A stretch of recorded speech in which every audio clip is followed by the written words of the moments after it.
Olá, gente, bem-vindos ao Bate-Papo Petit Jornal, semana de número 4. Esse bate-papo semanal, sempre às terças-feiras, onde eu e o professor Tanguy Bagdadi trocamos opiniões e impressões sobre o que aconteceu durante a semana e, se necessário for, trocamos também ofensas. Só quando necessário. Só quando necessário, que no seu caso, particularmente, é com muita frequência. Sim.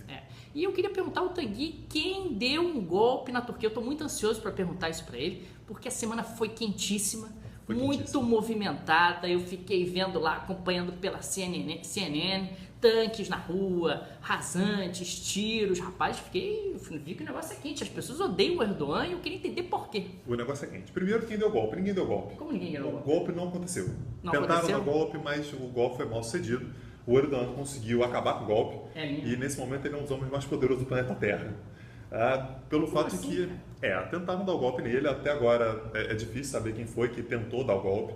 O Erdogan está tentando acusar todos os seus rivais, todo mundo que é inimigo, todo mundo que já teve uma briga de condomínio com ele está tentando acusar, para botar na cadeia, chama todo mundo de terrorista.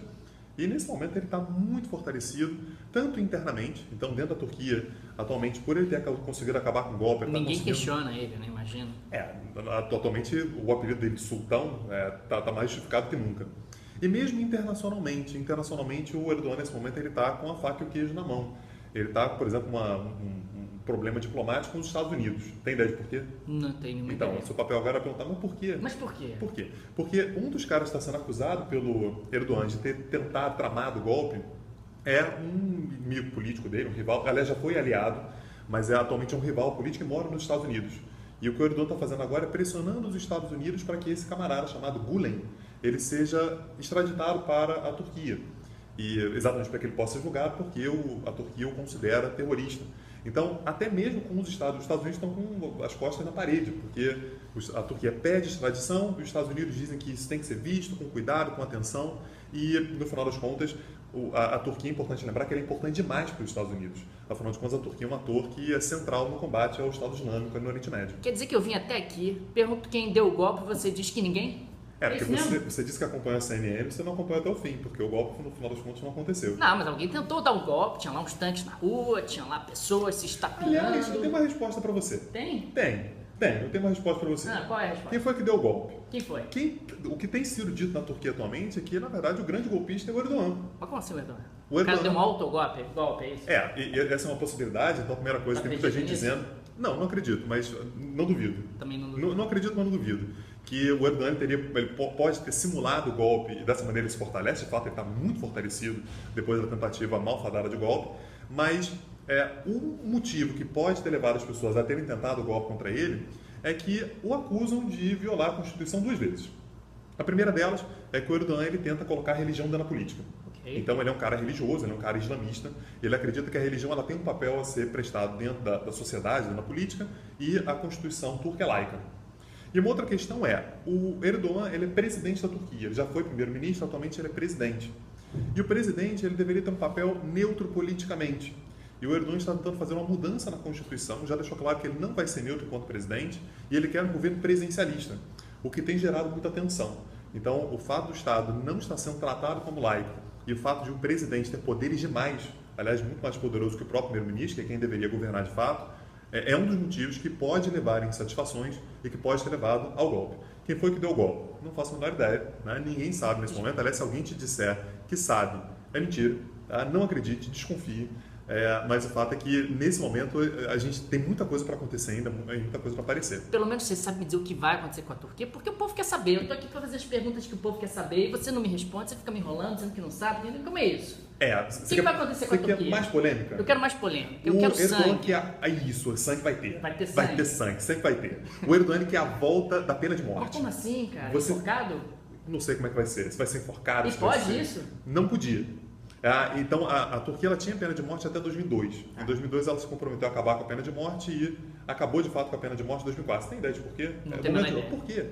Por quê? Por quê? Porque a Turquia queria entrar na União Europeia. E a União Europeia proíbe isso. Se você quer entrar na União Europeia, você não pode. Entendi. A União Europeia, ter porque pena na de Europa morte. nunca teve pena de morte, Nunca. A Europa é muito evoluída, né? Isso, muito evoluída. Não Então, pode. para entrar na União Europeia, tá. você não pode ter pena de morte. Entendi. E, portanto, a Turquia tentando passar de boa moça, não, eu quero entrar na União Europeia, eu estou Não tem mais preparado. pena de morte. Não tem mais pena de morte. Aí o Erdogan já falou que a população turca pede pela pena de morte porque não quer ficar sustentando golpista, terrorista na cadeia. Retroativamente, quer dizer, você vai aplicar uma pena que não estava prevista na legislação. Olha, o apelido do Erdogan é Sultão. É sultão. O sultão pode fazer o que né? ele quiser e aí ele decidiu que é isso. Entendi. Ele decidiu. Ele disse Entendi. que é o caminho. É o caminho a ser seguido. É o Entendi. caminho a ser seguido. E, aliás, por falar em Europa evoluída e tal, fiquei sabendo que o Banco da Inglaterra está dando o que falar. Está dando o que falar. Banco da Inglaterra? O Banco da Inglaterra resolveu não mexer na taxa de juros. Veja você, né? Todo Olha mundo só. achando que com o Brexit o Banco da Inglaterra ia implementar estímulos, ia cortar a taxa de juros pela metade, né? A taxa de juros que na Inglaterra hoje está em 0,5% ao ano, abaixo da inflação. E havia a expectativa de que o Banco da Inglaterra cortaria a taxa de juros à metade, cortaria para 0,25%, com o objetivo de estimular a economia, tentar estimular consumo, investimento, dentro desse período de incerteza, o que seria algo aconselhável. Não aconteceu, foi uma grande surpresa, deu até uma mexida nos mercados por conta disso, a própria Libra se recuperou um pouco em relação às outras moedas por conta dessa taxa de juros um pouco mais alta. Então a gente está falando ainda de um cenário de extrema incerteza em termos das principais moedas do mundo, não está muito claro ainda quais são os caminhos que nós vamos seguir. No próprio Brasil, a gente está falando de um real que ainda está fortalecido em relação ao dólar, de dados macroeconômicos um pouco antagônicos, né? Teve vendas do varejo semana passada sendo divulgadas muito ruins, já tem outros dados que têm apresentado alguma recuperação. A maior parte das pessoas está apostando que a economia brasileira está parando de piorar. E quando você para de piorar, realmente alguns dados macroeconômicos tendem a aparecer de forma contraditória.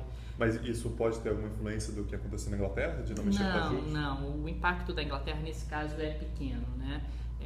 A gente está falando mais de um aspecto muito mais dentro da própria Europa, tem mais impacto sobre o euro, talvez um pouco sobre o dólar, mas sobre o Brasil o impacto acaba sendo relativamente pequeno. E o Brasil está muito mais focado no atual momento e muito mais influenciado por conta de aspectos domésticos e que a gente ainda não tem muita clareza de para onde está indo, né? Agora, falando um pouquinho sobre terrorismo, né? Foi uma semana também muito marcada pelo terrorismo, teve terrorismo na França. Sim. Né? Algo bem, inclusive, muito agressivo, um caminhão, um cara atropelando pessoas. Eu queria que você falasse um pouquinho sobre isso, sobre como foi o terrorismo essa semana. O terrorismo é o tema do momento, né? O terrorismo é um tema que não vai poder ser evitado. Aliás, com as formas mais diversas de terrorismo, quando a gente pensa em inovação, o terrorismo ele é impressionante.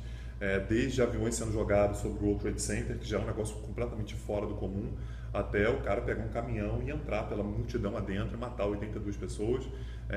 E a gente vê que isso acaba gerando um certo medo. Tem recebido muitas mensagens de pessoas perguntando o que você acha que vai acontecer alguma coisa durante as Olimpíadas e tal.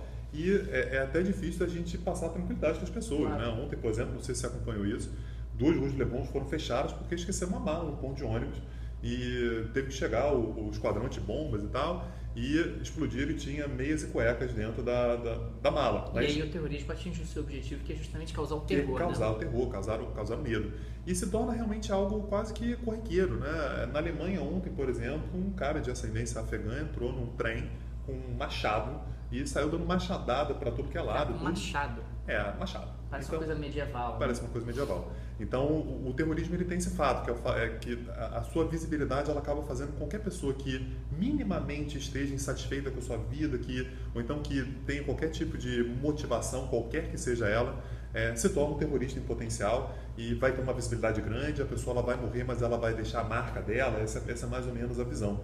Então, é um cenário preocupante, é um cenário que, inclusive, tem que preocupar o Brasil, tem que preocupar o Rio de Janeiro, pelo fato de que vai estar muito em voga, o Rio de Janeiro vai ser um lugar muito visado, muito mais do que na Copa do Mundo. É impressionante como é que 2 anos fazem muita diferença, mas até a Copa do Mundo, o próprio terrorismo era algo um pouco mais distante. Claro que tinha terrorismo por aí, mas era algo um pouco mais distante. Nas Olimpíadas. Né? Não uma coisa quase semanal, né? Semanal e próximo da gente, né? Uma coisa que a gente consegue imaginar que possa acontecer aqui perto. E é isso que você disse, atinge seu objetivo. Todo mundo fica aterrorizado, fica amedrontado E esse é o objetivo do terrorismo, é por isso que a gente tem que ter tanta preocupação. Legal. Acho que é isso. Tem alguma É coisa isso. mais? Não, mais nada. Gente, Satisfeito. obrigado pela atenção de vocês. Um abraço e até semana que vem. Tchau, tchau. Tchau, tchau.